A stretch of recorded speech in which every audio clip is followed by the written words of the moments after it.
kelompok-kelompok yang kemudian berusaha menutupi sejarah-sejarah yang tidak nyaman ini kemudian memberi pengaruh kepada kita hari ini tidak pernah bisa belajar dari sejarah kejahatan kelam. Ini kesalahan kita. Apakah orang Kristen tidak punya sejarah yang jahat masa lalunya? Punya. Tapi dibuka, lalu orang Kristen belajar dari sejarah yang tidak nyaman itu, sehingga hari ini orang Kristen damai-damai saja. Tidak seperti kita yang masih saling bacok sesama orang Islam. Karena apa? Kita menutupi sejarah masa lalu. Orang Kristen terlibat perang 30 tahun, membunuh 8 juta orang Eropa. Kejahatan ini. Tapi orang Kristen tidak ada yang menyembunyikan sejarahnya.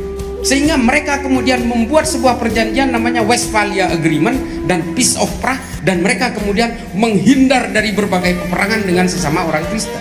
Kita hari ini nggak usah jauh-jauh Pak, NU sama FPI aja mau bacok-bacokan di Madura. Karena kita tidak pernah belajar dari berbagai kisah-kisah perang-perang Jamal, perang Siffin, perang Hurrah, perang Zaf. Ini perang sesama orang Islam.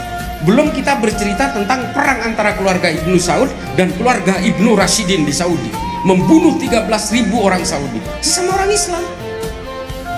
Karena kita nggak pernah mau belajar. Sa'ad bin Ubadah dan konfliknya dengan Sayyidina Umar, nggak ada yang mau buka Pak. Saya yang pertama kali buka di berbagai media.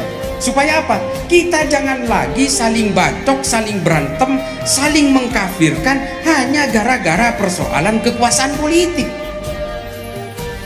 Nah, justru karena kita tidak pernah bisa belajar dari sejarah-sejarah kelam itulah kemudian kita dimanfaatkan oleh orang-orang barat menggunakan proksi-proksi politik, sehingga kita akhirnya mudah dipecah belah.